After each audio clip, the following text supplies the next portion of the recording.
अज्ञानतिमिरान्धस्य ज्ञानाञ्जनशलाकया चक्षुरुन्मिलितं येन तस्मै श्रीगुरवे नमः।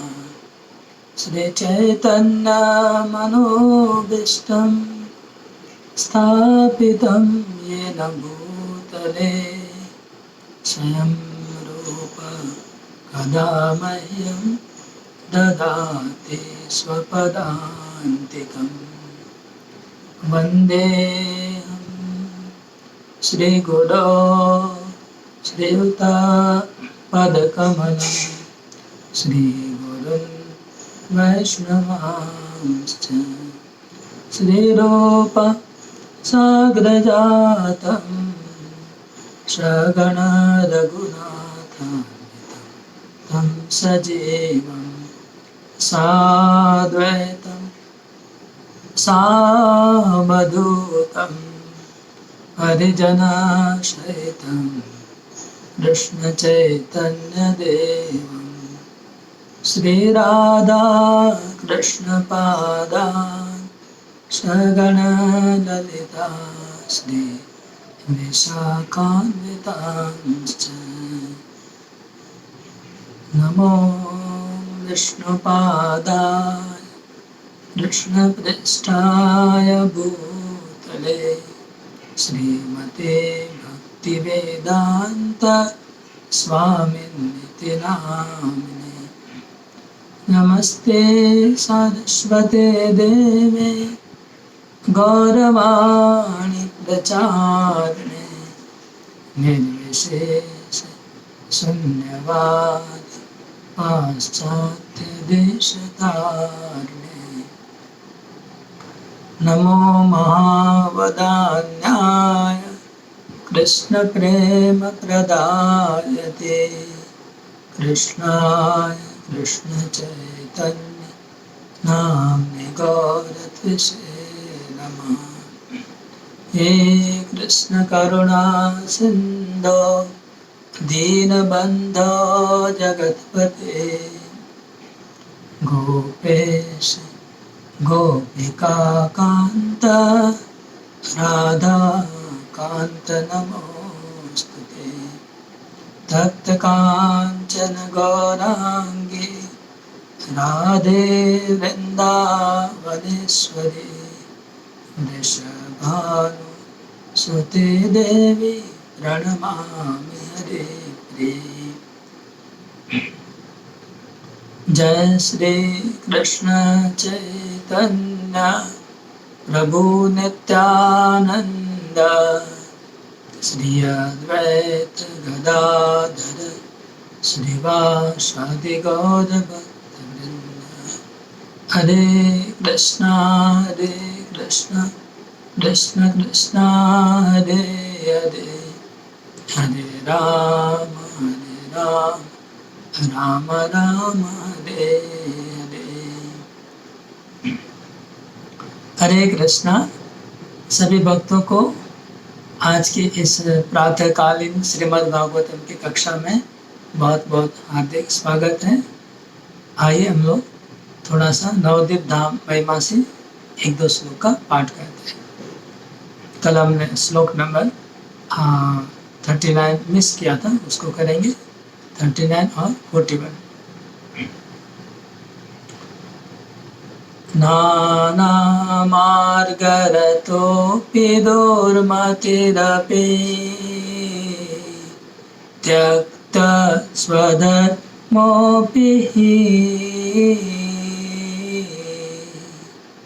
स्वच्छन्दाचरितोऽपि दूरभगवान् सम्बन्धगन्धोऽपि च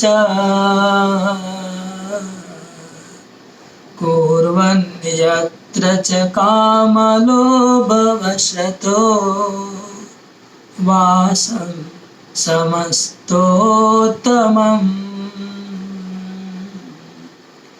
या देवरसात्मकं परमहं तन्नौमि मायापुरम्। यायादेव रसात्मकं परमहं तन्नोमि मायापुरम्। मायापुर की महिमा, मायापुर का प्रणाम मंत्र है, एकदम डायरेक्ट लिखा है मायापुरम, बहुत सुंदर है। नाना मार्गरतोऽपि दुर्मतिरपि त्यक्ता स्वधर्मोऽपि स्वच्छन्दाचरितोऽपि दूरभगवात् सम्बन्धगन्धोऽपि च कुर्वन् यत्र च कामलोभवशतो वासं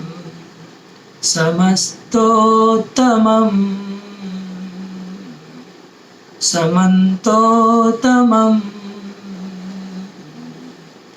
यायादेव रसात्मकं परमहं तन्नोमि मायापुरम्, तन्नोमि मायापुरम्। तो मायापुर की अपरंपार महिमा इस श्लोक में बताई है कि अगर कोई मायापुर में वास करता है, नाना मार्ग रतोपि, मतलब वो भक्ति मार्ग में नहीं लगा है, वो कर्म योग, ज्ञान योग, ध्यान योग, अष्टांग योग, बहुत चीज़ों में फंसा हुआ है। समझ लीजिए मायापुर में वास कर रहा है, बहुत चीज़ों में फंसा हुआ है। नाना मार्ग रथोपि दुर्मति, और उसकी दुष्ट बुद्धि है, उसकी बुद्धि भी ठीक नहीं है। सोचिए दुर्मति इसलिए कि वो फिक्स्ड नहीं है, कृष्ण भावना में फिक्स्ड नहीं है। त्यक्त स्वधर्मोपि, और उसने अपना स्वधर्म भी त्याग कर दिया है, मतलब स्वधर्म का पालन भी वो नहीं कर रहा है, समझ लीजिए। और स्वच्छंद आचरितो, वो स्वच्छंद आचरितो मतलब वो स्वेच्छाचारी है, अपने मन में जो आता है वो करता है, ऐसा वो व्यक्ति है। कोई विधि विधान को फॉलो नहीं कर रहा है, शास्त्रीय विधि विधान को, गुरु के निर्देशों को पालन नहीं कर रहा है। हाँ, स्वच्छंद आचरितो, हाँ, दूर भगवत संबंध गंधो भी, और भगवान से कोई उनका संबंध ही नहीं है, और संबंध की गंध भी नहीं है। भगवान के साथ जो संबंध होता है उसकी गंध भी नहीं है उसको, ऐसा व्यक्ति है। और कुर्वन् यत्र च काम लोभ वशतः, और वो खाली इधर वास करता है कामना वासना पूर्ति के लिए, लोभ की पूर्ति के लिए वास कर रहा है। ऐसा व्यक्ति भी अगर मायापुर में वास करता है, उसको परम भगवत भक्ति का रस प्राप्त हो जाता है। कितनी बड़ी महिमा है, मतलब ये तो सोचने के बाहर हो गया, मतलब विश्वास नहीं हो सकता है कि ऐसा कैसे संभव है। जो व्यक्ति विभिन्न मार्गों में फंसा हुआ है, कर्म ज्ञान ध्यान अष्टांग सब में, जो व्यक्ति स्वधर्मों को त्याग कर दिया है, कोई स्वेच्छाचारी है, और भगवान के साथ संबंध का गंध मात्र उसके अंदर नहीं है, और ये व्यक्ति कामना और लोभ की वजह से मायापुर में निवास कर रहा है, उसको भी भगवत भक्ति का परम रस प्राप्त हो जाएगा। ये कैसे संभव है, मतलब मन में तो विश्वास नहीं हो सकता है। तो ऐसे संभव कैसे, ऐसा व्यक्ति जब मायापुर में रहता है तो क्या होता है, मायापुर में ऐसा व्यक्ति रहने से उसको धीरे धीरे क्या होगा, रहते रहते भगवान के भक्तों का संग होगा, और भगवान के भक्तों के साथ जब वो संग करेगा, भक्ति दूसरे भक्तों को देखेगा, उनका संग करेगा, धाम का संग प्राप्त होगा, धामवासियों का संग, उससे धीरे धीरे उसकी चेतना परिवर्तन हो जाएगी और धीरे धीरे शुद्ध भक्त बन जाएगा। ये कहने का मतलब है कि चाहे कितना भी पतित व्यक्ति हो, कैसा भी हो, अगर धामवास कर लेता है तो धाम की कृपा एक न एक दिन उसको प्राप्त हो जाएगी। ये कहने का अर्थ है। अगर दुष्ट से दुष्ट व्यक्ति, पतित से पतित व्यक्ति भी अपना सब संसार सब कुछ छोड़ के अगर मायापुर में रह जाए, तो मायापुर में रहते रहते रहते रहते उसकी भक्ति पहुंच जाएगी परम सीमा में एक दिन। ये धाम का महिमा है। इस बहुत सुंदर महिमा था मायापुर का। और 41 नंबर श्लोक,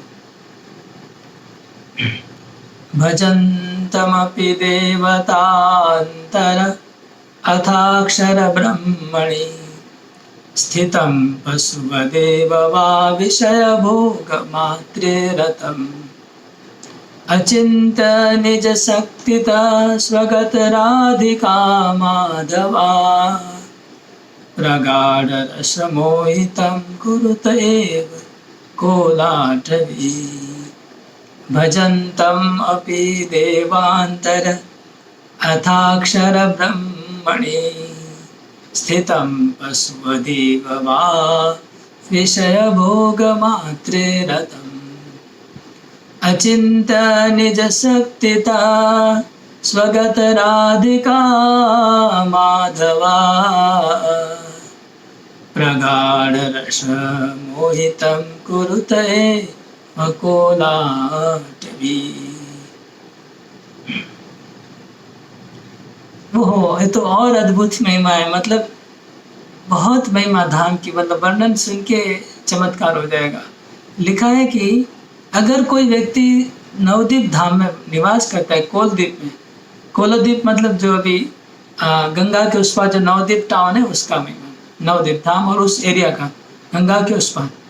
तो अगर कोलद्वीप में कोई निवास करता है, ठीक है, और अगर दूसरे देवताओं की पूजा करता है, वो मतलब भगवान की भक्ति भी नहीं कर रहा है, वो व्यक्ति दूसरे देवताओं की पूजा करता है, और अथवा वो निर्विशेष ब्रह्म की उपासना कर रहा है, निर्विशेष ब्रह्म की उपासना कर रहा है, और ऐसा व्यक्ति पशु की तरह जीवन जी रहा है, मतलब पशु की तरह जीवन जी रहा है, अथवा वो विषय भोग में डूबा हुआ है, मतलब चाहे कोई देवता का भक्त हो, चाहे निर्विशेष ब्रह्म का उपासना करता हो, चाहे पशु जैसा हो, चाहे विषय भोगों में डूबा हो, कैसा भी हो, वो अगर नवद्वीप कोलद्वीप धाम में निवास करेगा तो राधा माधव की अचिंत शक्ति ऐसा उसके ऊपर प्रवेश करेगी, उसके अंदर, कि उनको शुद्ध भक्ति में खींच के लेके आएगी। ये अचिंत महिमा इस धाम की, उसको शुद्ध भक्ति में लेके आएंगे और शुद्ध भक्त बना देगी। इतना पावर है धामवास का। हरे कृष्णा। बहुत सुंदर धाम की महिमा सुनने मिली। अभी हम लोग श्रीमद् भागवतम का पाठ करते हैं। श्रीमद् भागवतम 10वां स्कंद 13 अध्याय श्लोक नंबर 18। ठीक है, सब लोग खोलिए श्लोक नंबर 18 13 अध्याय। तथा कृष्ण मुदम कर्तुम, ये तो हो गया श्लोक नंबर 19 नंबर श्लोक, 19 नंबर श्लोक होगा, सॉरी 18 नंबर हम लोग कर चुके हैं। श्लोक नंबर 19।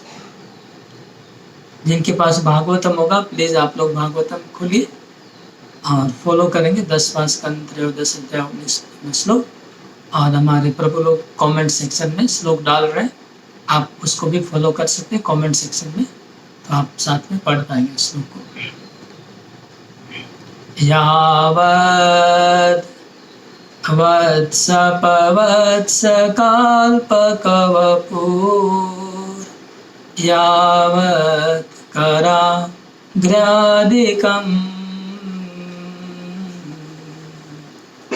यावद् अष्टिविषाणवेणुदलसी यावद् विभूषाम्बरम्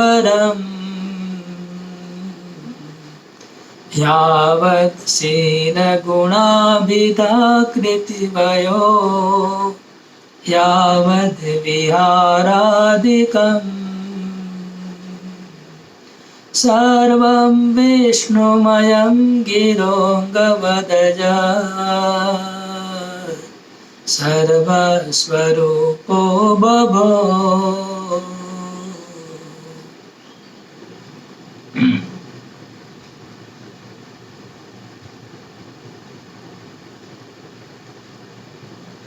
यावद् वत्स पवत्स काल्पकवपु यावत् कराङ्घ्रादिकम् यावदष्टिविषाणवेणुदलसे यावद्विभूषाम्बरम् यावत्शीलगुणाभिधाकृतिवयो यावद्विहारादिकम्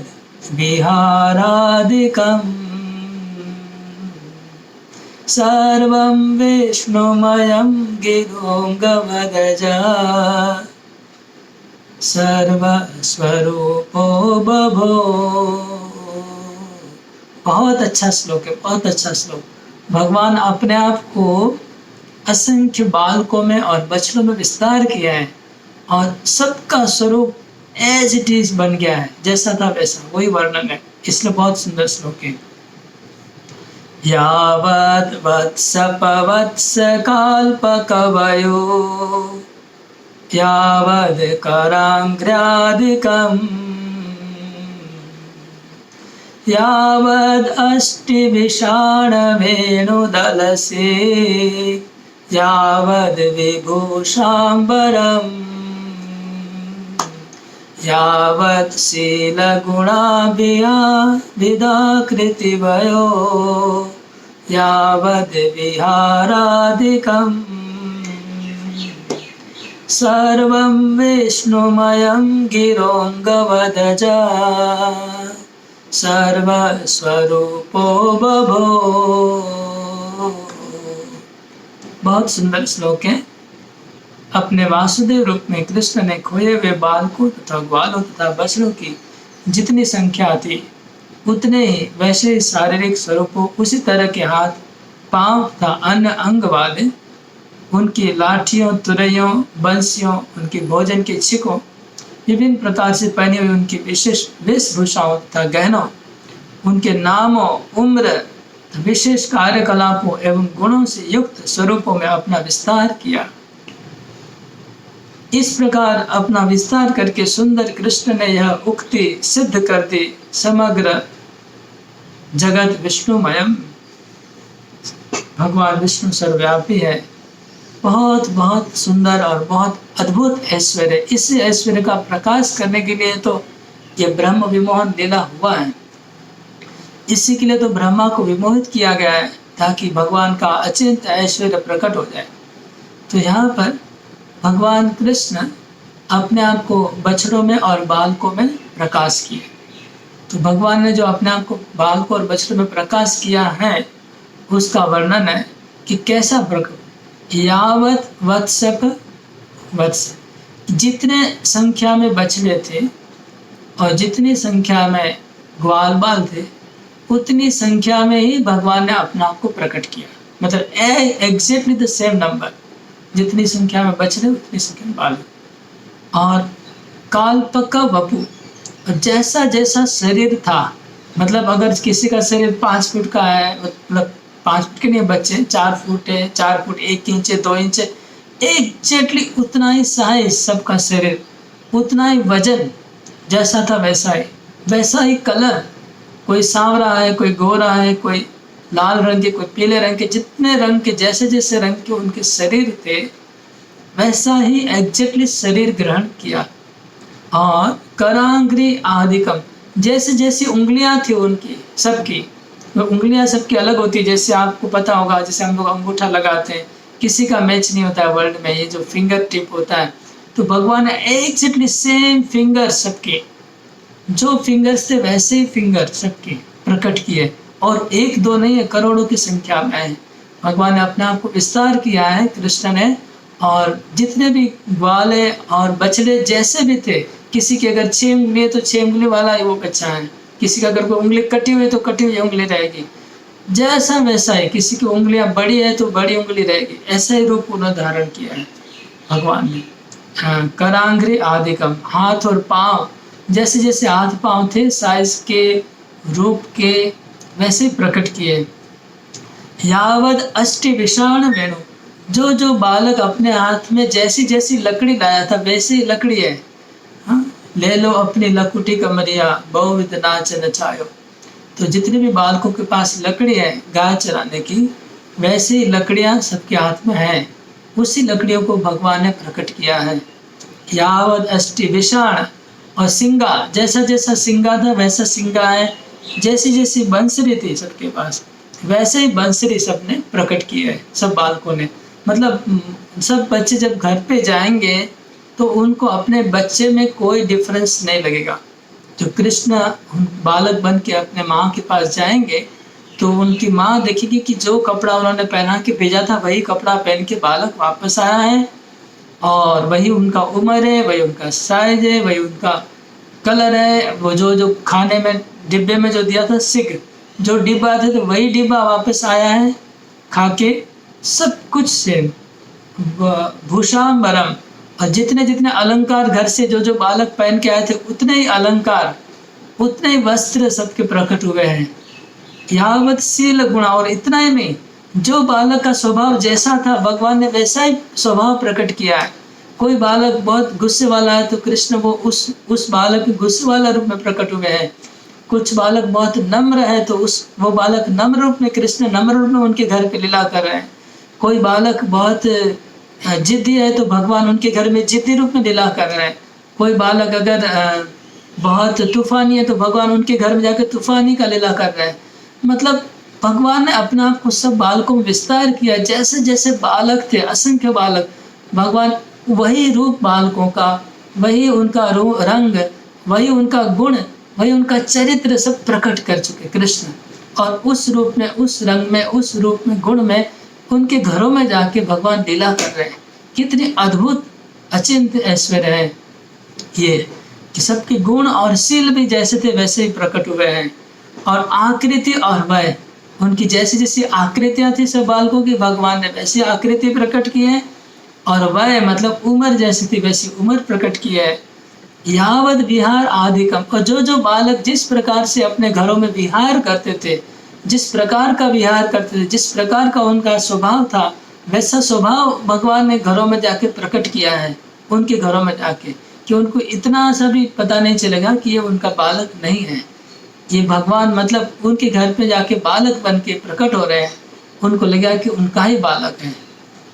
तो इस लीला के द्वारा भगवान ने सिद्ध कर दिया, जो 4 नंबर लाइन है, सर्वम विष्णुमयम जगत। हाँ, सारा जगत विष्णुमय है, विष्णु ही सब जगत बने हैं, वो प्रकट कर दिया। सर्वम विष्णुमयम गिरो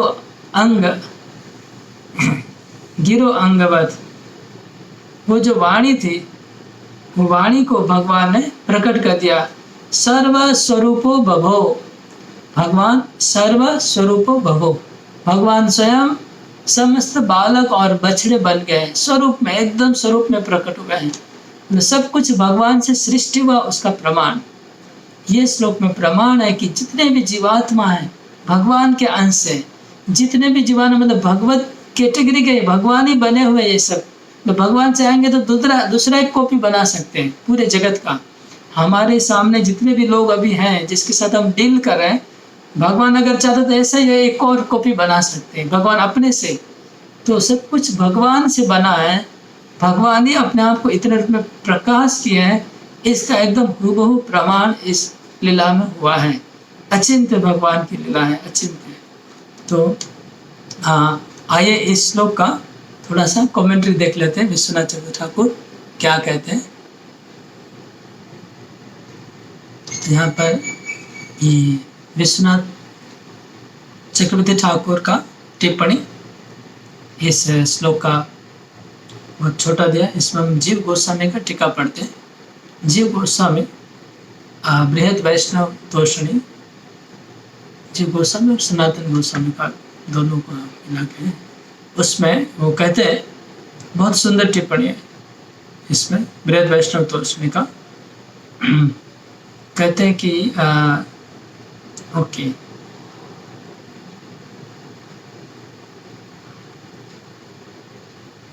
सच्चिदानंद रूपत्वेन, भगवान ने सच्चिदानंद, जितने भी ग्वाल बाल हैं और बछड़े सब सच्चिदानंदमय है, ऑलरेडी वो चिन्मय स्वरूप में है। मतलब तो भगवान भी प्रकट हुए हैं, अपने को विस्तार किए, सच्चिद आनंदमय रूप में प्रकट किए हैं। पहले भी सच्चिदानंद थे, अभी भी सच्चिदानंद है, उसमें कोई डिफरेंस नहीं है। अ,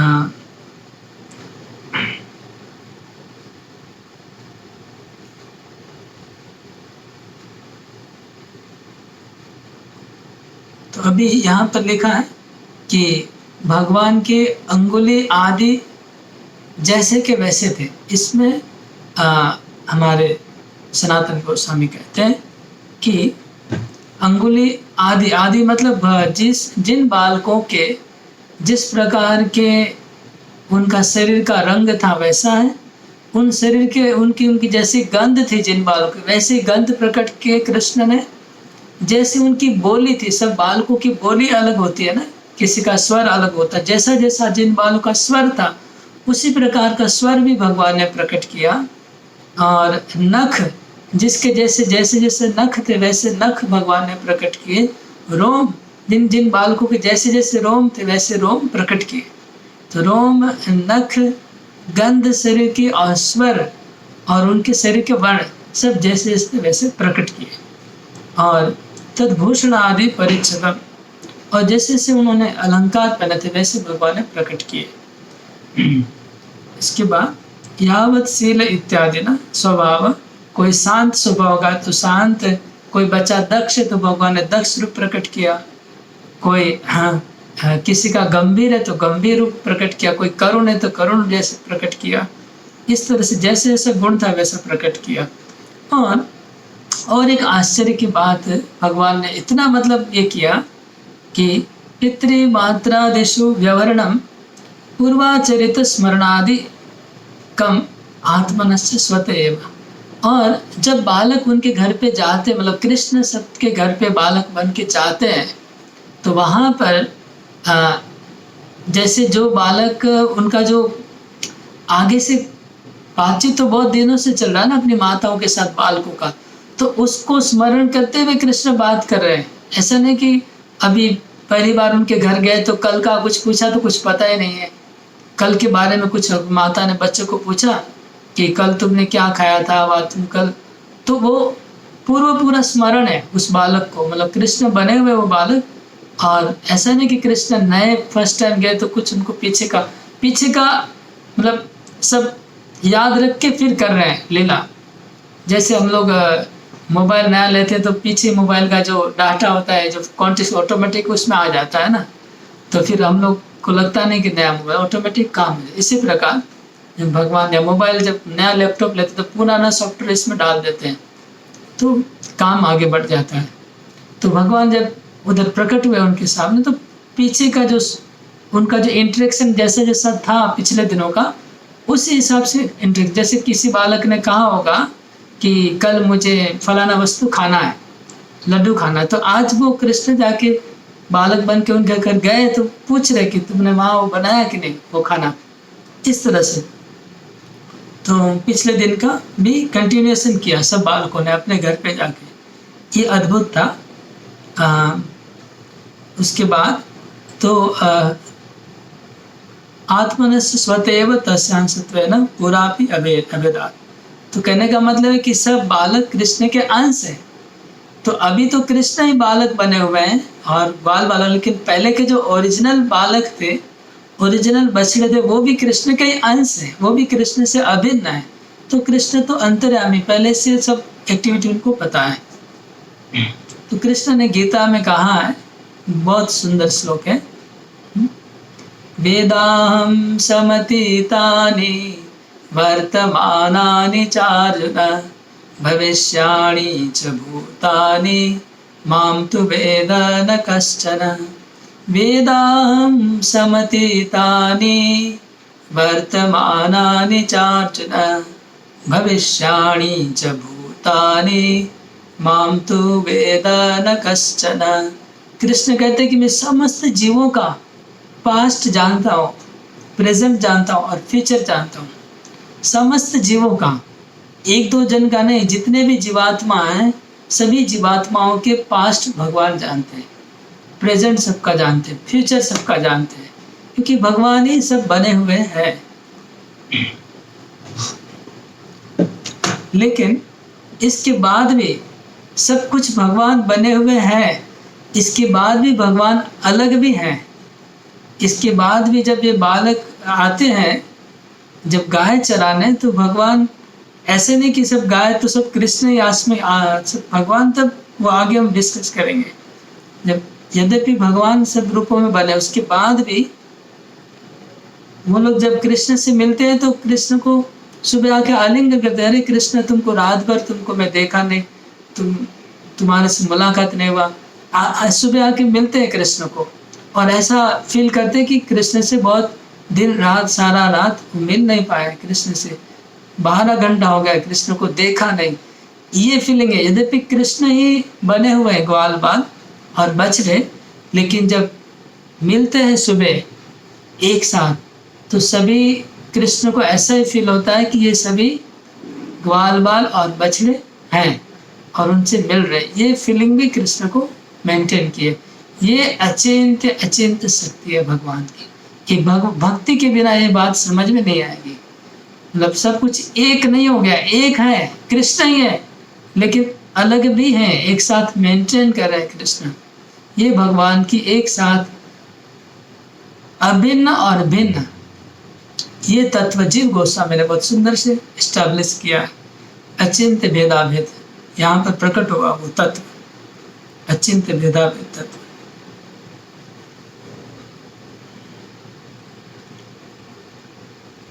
यद्वा नित्य प्रियत्वात् सच्चिदानंद विग्रहत्वेन प्राय पृथक्त्वेन चाभिन्नत्वं भिन्नत्वम् अपि उक्तम्।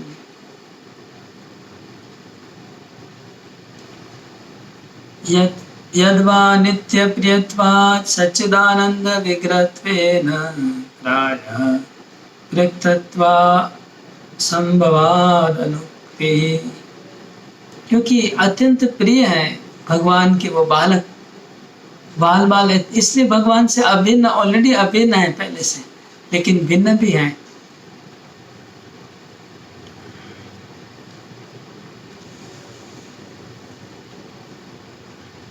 तो इसमें लिखा सर्वम विष्णुमयम जगत।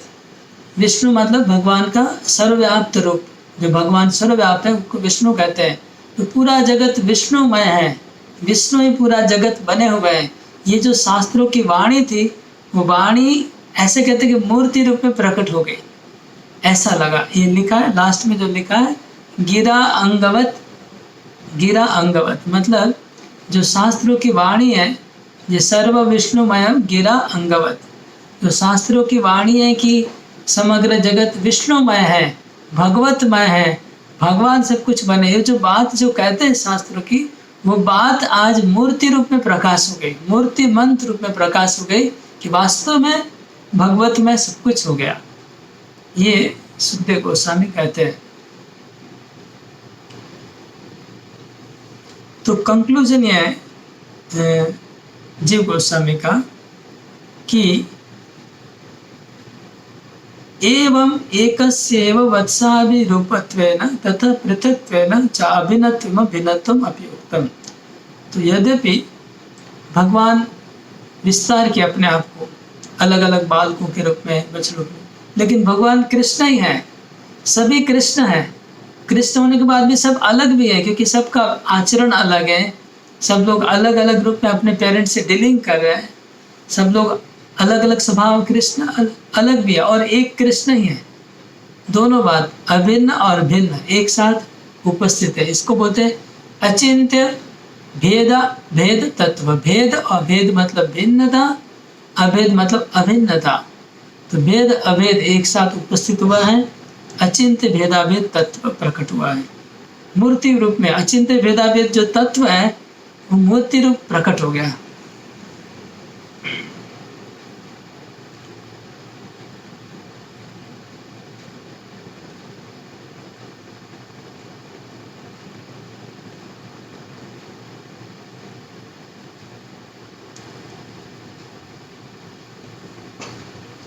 ओके, तो ये हुआ सुंदर वर्णन इस श्लोक का कि भगवान सर्वम विष्णुमयम जगत गिरो अंगवद अज सर्वस्वरूप भगो।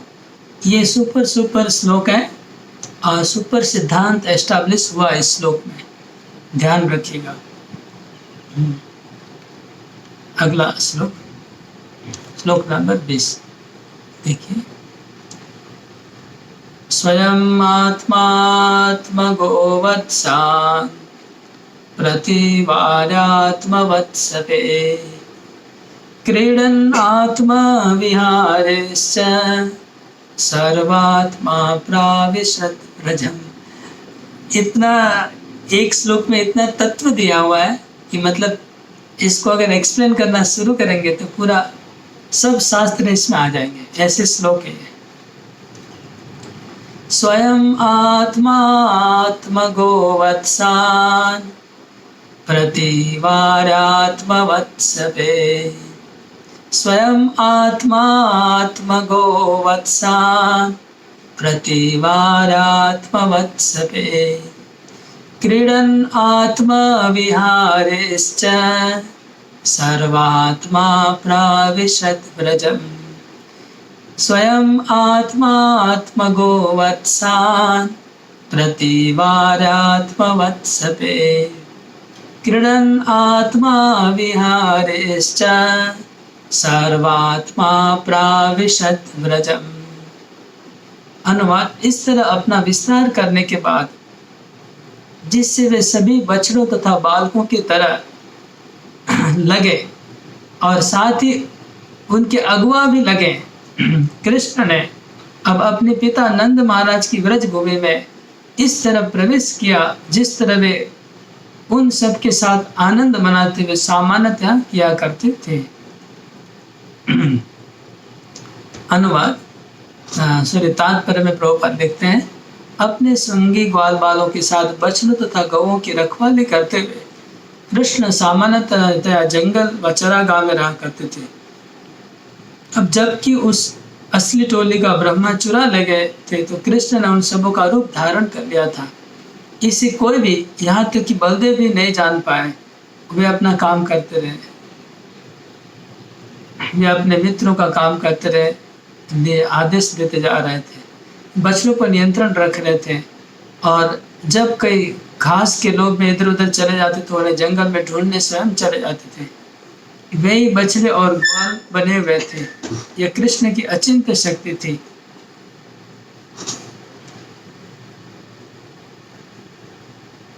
श्रील जीव गोस्वामी ने कहा है, राधा कृष्ण प्रणय विग्रते लादिनी शक्ति रस्मान।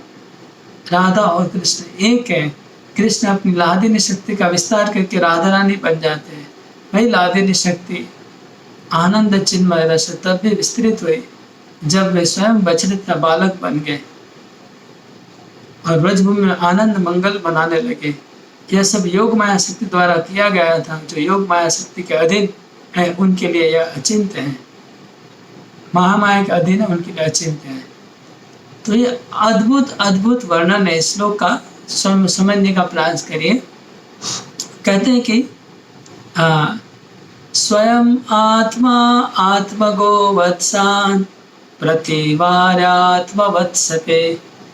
इस अर्थ स्वयं मतलब स्वयं कृष्ण, आत्मगो वत्सान्, कृष्ण ही बछड़े बने हुए हैं और कृष्ण ही ग्वाले बने हुए, ग्वाल बाल, ठीक है।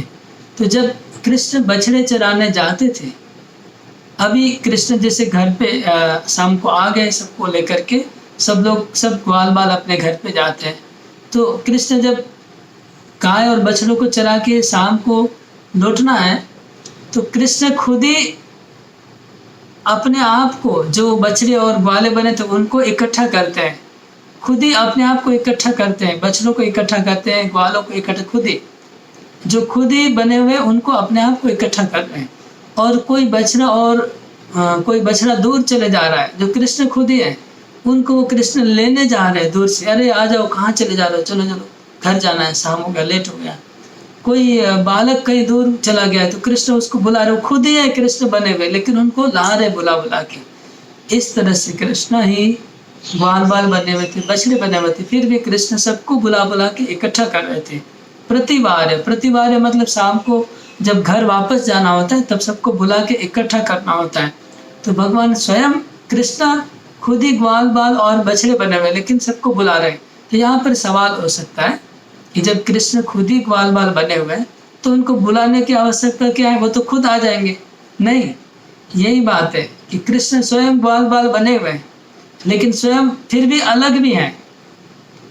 कृष्ण बने हुए हैं लेकिन है अलग, उनकी सत्ता अलग है, उनका कृष्ण से संबंध बना हुआ है कि मैं ग्वाला हूँ तुम कृष्ण हो, ऐसा संबंध बना हुआ है, मैं बछड़ा हूँ तुम कृष्ण हो। ये फीलिंग उन दोनों की भक्ति चल रही है उनके बीच में।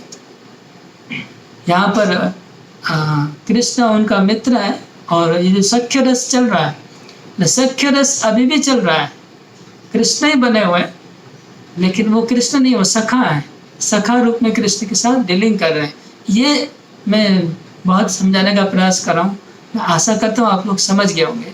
अगर ये सिद्धांत समझ जाएंगे तो आपको जीवन में कभी मायावाद वाला दुष्ट सिद्धांत कभी दिमाग में घुसेगा नहीं, मायावाद से पूरा बच जाएंगे। जीव गोस्वामी का सिद्धांत है और इसको अगर समझ गए तो बस कभी मायावाद आपको परेशान नहीं कर सकता है कि सब कुछ एक है फिर भी अलग है। इसमें श्लोक में ही आया है बात। स्वयं आत्मा आत्मगो वत्सान प्रतिवार आत्मवत्सपे क्रीडन आत्मविहारश्च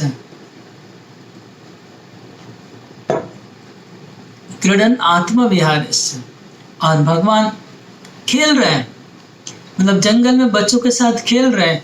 तो खेल रहे हैं तो अगर मैं ही अपने साथ खेलूंगा तो कोई मजा आएगा क्या? सोच लीजिए हमको कोई गेम खेलना है, कैरम खेलना है, तो मैं अपने आप को अगर मैं खुद ही अपने साथ खेलूंगा उसमें मज़ा नहीं आएगा। अगर सामने कोई ओपोनेंट पार्टी जब तक नहीं होती है तो खेल में मज़ा नहीं आएगा। तो इसी प्रकार जब कृष्ण ने अपने आप को असंख्य रूप में विस्तार किया तो खेल रहे हैं, तो कृष्ण ऐसा नहीं कि मैं अपने साथ खेल रहा हूँ, ऐसा नहीं है। कृष्ण को लग रहा है कि मैं सखा के साथ खेल रहा हूँ, ये मेरा सखा है, ये फीलिंग बनी हुई है। इसलिए आत्मविहार है लिखा है कि क्रीडन, अपने आप के साथ कृष्ण खेल रहे थे, सखा रूप में खेल रहे थे, कृष्ण रूप में नहीं। सर्वात्मा प्राविशत व्रजम, और कृष्ण ने सबको लेते खेलते हुए आनंद से, जैसे गए थे सुबह घर से, सुबह जैसे घर से निकले थे आनंद के साथ खेलते हुए कूदते हुए, वैसे ही खेलते कूदते वापस आए। आप इधर फोटो में देख पा रहे हैं, बहुत फोटो छोटा दिख रहा है लेकिन बहुत सुंदर फोटो है। कैसे कृष्ण खेलते हुए आनंद से कूदते हुए घर वापस लौट रहे हैं, मतलब वृंदावन से व्रज में लौट रहे हैं कृष्ण, सब बच्चों के साथ नाचते हुए खेलते हुए लौट रहे हैं। तो ये फोटो में दिख रहा है सामने, हाँ, किस तरह से फोटो बहुत सुंदर लगता है हमको, बहुत, मैं बहुत लाइक करता हूँ ये फोटो को। तो कैसे कृष्ण बलराम खेलते हुए नाचते हुए कूदते हुए आ रहे हैं। और जब इस तरह से कृष्ण आ रहे हैं तो सर्वात्मा, कृष्ण सर्वात्मा है, हाँ, सब सर्वात्मा जो शब्द है इसका यथार्थ एग्जाम्पल आज प्रकट हुआ। सर्वात्मा का जो मीनिंग है वो असली रूप में आज प्रकट हो गया इस लीला में। तो आइए इस श्लोक का थोड़ा कमेंट्री देखते हैं। तो फिर विश्वनाथ चक्रवर्ती ठाकुर, विश्वनाथ चक्रवर्ती ठाकुर, एक सेकंड बैटरी लगाता हूँ।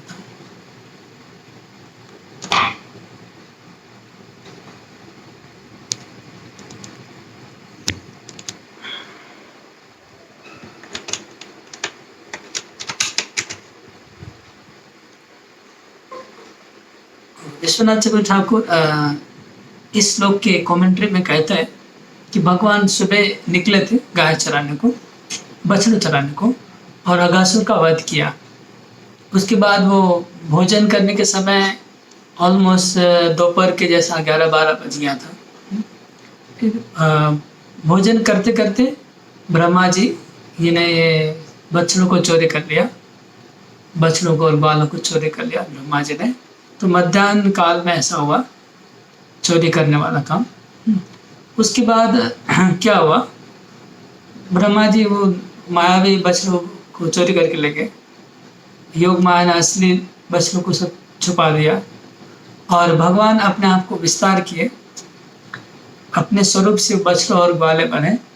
उस जो भगवान जो बछड़े और ग्वाले बने थे वो लेके तुरंत घर पे भाग नहीं गए, मतलब वापस नहीं आ गए तुरंत। फिर भगवान दिन भर उनके साथ खेलते रहे जंगल में, तो उनके साथ खेलते रहे भगवान। तो उस बात को यहाँ पर लिखा है इस श्लोक में कि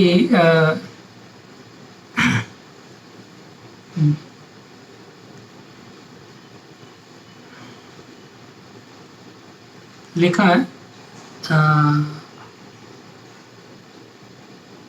स्वयमेव आत्मेव प्रयोजक आत्मरूपान, मतलब कृष्ण रूप ग्वालों से, ग्वाल बाल से, कृष्ण रूपी ग्वाल बालों से कृष्ण खेल रहे थे दिन भर, शाम तक अपराह्न काल में खेले सबके साथ। और कृष्ण बने हुए कृष्ण रूपी बछड़ों को शाम को इकट्ठा किए। तो सब एक एक बच्चे के हजारों संख्या में बछड़े थे। तो जो जो कृष्ण रूपी ग्वाल बाल है वो ही कृष्ण रूपी अपने अपने बछड़ों को इकट्ठा करते हैं, करके सभी को एक साथ लेकर के कृष्ण फिर वापस व्रज में प्रवेश करते हैं। ये बात विश्वनाथ ठाकुर लिखते हैं।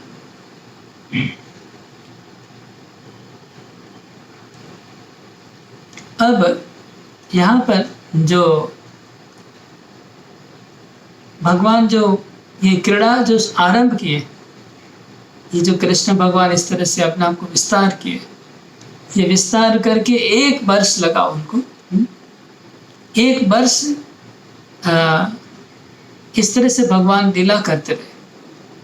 और क्योंकि ब्रह्मा जी बछड़ों को चुरा लिए थे और ग्वालों को चुरा लिए थे, उसको चुराने के बाद जब वापस आए, एक क्षण ब्रह्मा लीला की, तो उन ब्रह्मा का एक क्षण था वो, लेकिन यहाँ पर 1 साल तक वो हो गया, 1 साल बीत गया।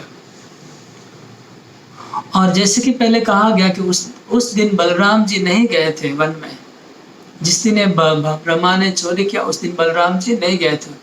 तो बलदेव को भी पता नहीं चला। जब दूसरे दिन बलराम जब आए हैं जंगल में कृष्ण के साथ चराने, तो बलराम और कृष्ण जैसे एक साथ चल रहे हैं और सब मित्र जैसे कहते हैं, सब मित्र भी चल रहे हैं, सब बछड़े भी ऐसे ही चल रहे हैं। तो बलराम जी को भी पता नहीं चला कि ये जो बछड़े और ग्वाले कृष्ण हैं। इतना परफेक्ट कृष्ण अपने आप को इतने परफेक्टली विस्तार किए थे और इतना परफेक्टली आदान प्रदान सबसे कर रहे थे, लीला कर रहे थे जैसे कि तैसे, कि बलराम जी को भी ये नहीं पता चल रहा है कि कृष्ण अपने से खेल रहे हैं, जैसे पहले था वैसा ही एज इट इज। तो ये अचिंत्य लीला का दूसरा एक प्रमाण है कि साक्षात बलराम बलदेव जो उनके साथ में हर दिन जाते हैं उनके साथ, उनको भी नहीं पता चल रहा है कि इसमें कोई अंतर है। पहले वाला जो श्रीदाम है और अभी जो वो श्रीदाम है, जो कृष्ण बलराम का जो मित्र है श्रीदाम, सुदाम जो पहले का था और अभी जो है उसमें कोई डिफरेंस है, ये बलराम को नहीं पता चल रहा है। इतना परफेक्ट भगवान बन गए थे। ये था कमेंट्री विश्वनाथ चक्र ठाकुर का। और जीव गोस्वामी एक बहुत सुंदर बात और भी एक बात करते हैं, एक प्रश्न का निराकरण करते हैं बृहद वैष्णव तोषणी में। एक्चुअली सनातन गोस्वामी ने लिखा है ये टीका, लेकिन जीव गोस्वामी ने उसको एडिटिंग किया, इसलिए जीव गोस्वामी का नाम और उनका नाम ओवरलैप हो जाता है कई बार बोलने में कि दोनों का नाम है इसमें।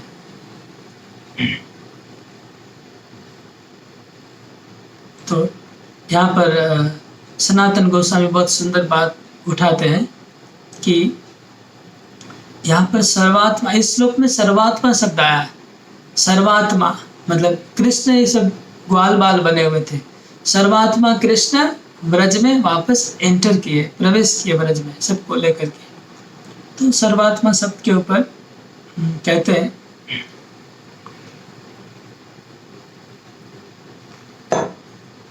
इस श्लोक का कमेंट्री में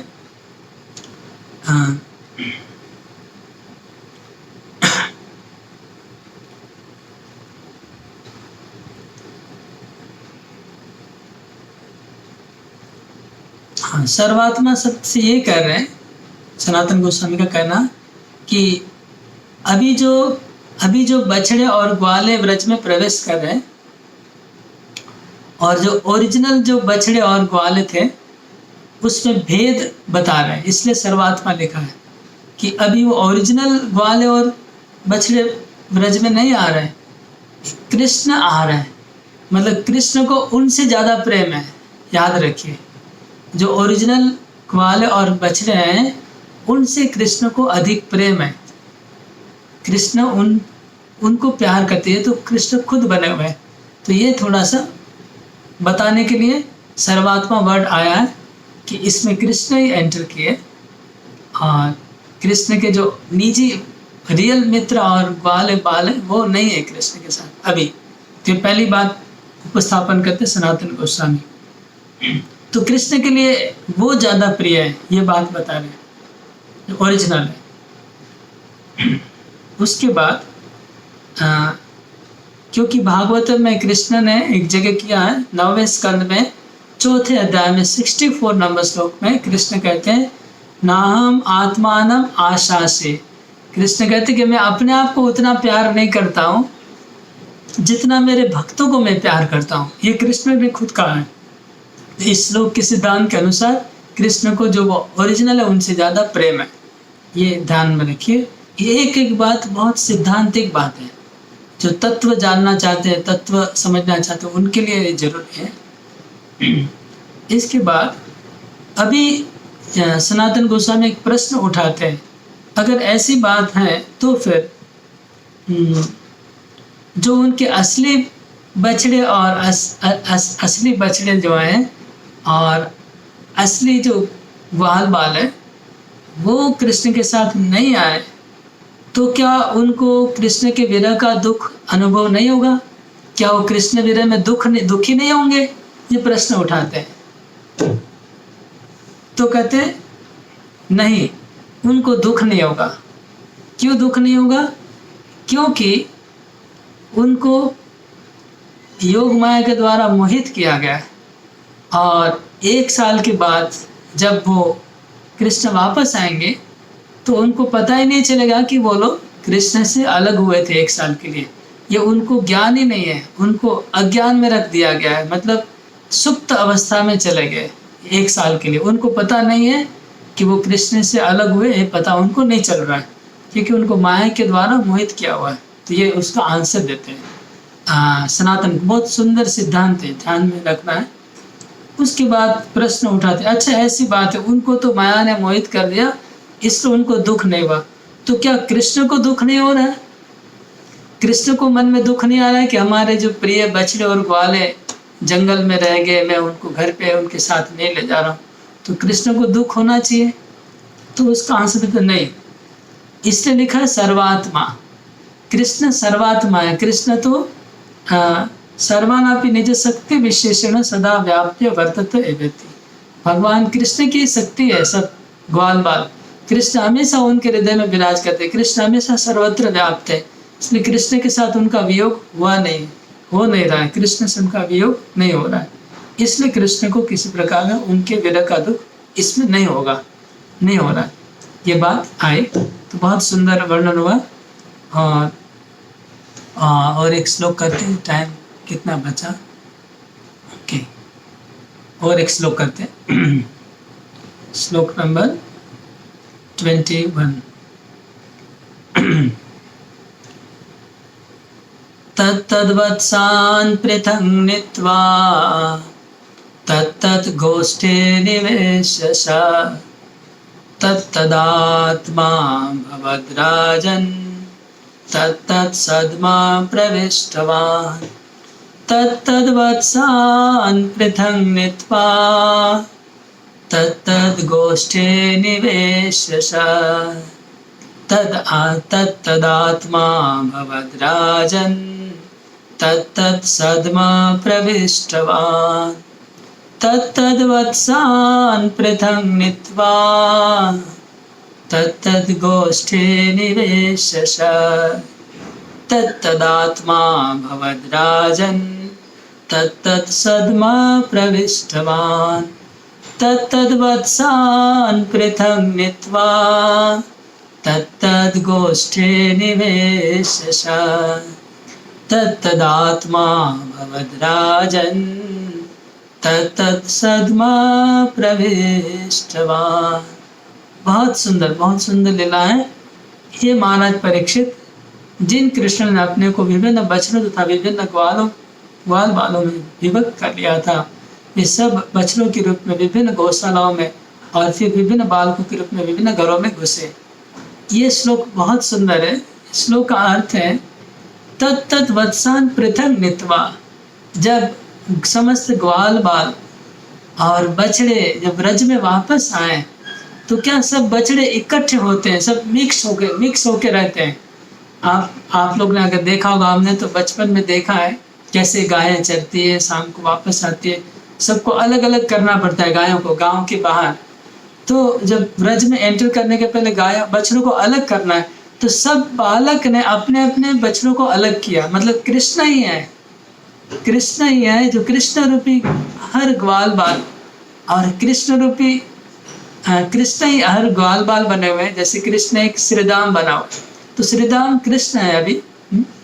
वो कृष्ण श्रीदामा अपने कृष्ण रूपी बछड़ों को इकट्ठा किया। ऐसे सब बालकों ने अपने अपने बछड़ों को अलग किया। यद्यपि है कृष्ण, तो कृष्ण का मेमोरी देखिए, कृष्ण का मेमोरी, उनका डीलिंग का पावर देखिए इसमें, कि भगवान है इसलिए तो कृष्ण भगवान है। केवल रासलीला के लिए लोग प्रश्न करते रहते हैं। ये लीला को समझिए तो रासलीला आपको दिमाग में एकदम कुछ नहीं रह जाएगा। तो कृष्ण रूपी सब ग्वाल बाल, कृष्ण जो सब ग्वाल बाल बने हुए हैं, सब ग्वाल बाल कृष्ण अपने बछड़ों को इकट्ठा करने लगे और इकट्ठा करके अपने अपने बछड़ों को इकट्ठा कर अपने अपने गौशाला में एंटर किए। कोई गलत गौशाला में नहीं चला गया। जो कृष्ण जिन ग्वाले में जिनकी गौशाला थी, जिनमें जो बछड़े थे, उसमें प्रवेश किया, एंटर किया। और सबको एंटर करवाने के बाद सब ग्वाल बाल अपने अपने घर में प्रवेश किए। तो कृष्ण सभी घरों में प्रवेश किए। वो ग्वाल बाल बन के उसके जैसा ही बन के सभी घरों में प्रवेश किए। ये लीला हुआ। तो इसका थोड़ा कमेंट्री देख लेता हूँ। तो यहाँ पर कमेंट्री में हमारे सनातन गोस्वामी कहते हैं तत्त आत्मा। ये तत्त आत्मा का अर्थ कहते हैं कि जैसा जैसा स्वभाव था वैसा वो लोग घर पे पहुँचे। मतलब अपने अपने घर में सब प्रवेश किया। श्रीदाम बन के कृष्ण श्रीदाम बन के अपने घर गए, सुदाम बन के अपने घर गए, सुबल बन के अपने घर गए। तो कृष्ण ये सब ग्वाल बाल बन के अपने अपने घर में गए। ये बात लिखिए। और दूसरा अर्थ स्वभाव के लिए बता रहे कि जिस प्रकार जो बालक सब स्तनपान करते थे, छोटे बच्चे अभी स्तनपान करने वाले बच्चे, तो स्तनपान जिस प्रकार से करते थे अपनी माँ के साथ, वैसे स्तनपान करने लगे सभी बच्चे। और जो बछड़े हैं वो जिस प्रकार से रंभाते थे, अपनी माँ को पुकारते थे जिस प्रकार, वैसे ही कृष्ण वो बछड़े बन के उस तरह से रंभाते पुकारते अम्बा अम्बा करके पुकारते अपनी गायों के पास गए। और जिस प्रकार वो वेणु बजाते थे उसी प्रकार वेणु बजाते बजाते एंटर किए। जिस प्रकार बाल लोग अपने बछड़ों को पुकार के इकट्ठा करते थे, जिस आवाज़ में, जिस भाव से, उसी आवाज़ में कृष्ण सबको पुकार के इकट्ठा किए। इकट्ठा करके सब लोग को लेकर के ब्रज में प्रवेश किए। तो बहुत सुंदर यहाँ पर कमेंट्री हुआ। हम लोग यहाँ तक श्लोक नंबर 21 यहाँ तक किया। और कल हम लोग श्लोक नंबर 22 से आरम्भ करेंगे। बहुत अति आश्चर्यमय लीला है ब्रह्म मोहन लीला। इसको समझेंगे तो मतलब बहुत कुछ समझ में आ जाएगा। हरे कृष्णा कृष्ण कृष्ण हरे हरे, हरे राम राम राम हरे हरे। तो आगे आप लोग का अगर कोई प्रश्न है तो कृपया कमेंट सेक्शन में लिख दीजिए प्रश्न। आपको प्रश्नों का उत्तर मैं कल प्रदान करूँगा। ठीक है, लिख लीजिए सब प्रश्न। और हमारे जो भक्त लोग हैं सारथी ऋषिकेश अरिंदम बाटे, एक क्वेश्चन को आप कृपा करके कॉपी करके पेस्ट कर दीजिए मेरे व्हाट्सएप में, तो मैं उसको कल आंसर दे दूँगा। हरे कृष्णा। जय श्री श्री कृष्ण ब्रह्म विमोहन लीला की जय। श्री श्री राधा माधव की जय। पंतत्व भगवान की जय। नरसिंहदेव भगवान की जय। श्री मायापुर धाम की जय। बहुत बहुत सुंदर लीला है। हाँ, हरे कृष्ण, फिर कल मिलेंगे। हरे कृष्णा कृष्ण कृष्ण हरे हरे, हरे राम राम राम हरे हरे। प्रश्न को मैं आज सिलेक्ट करके कल आंसर दे दूंगा। हरे कृष्णा, बहुत बहुत धन्यवाद।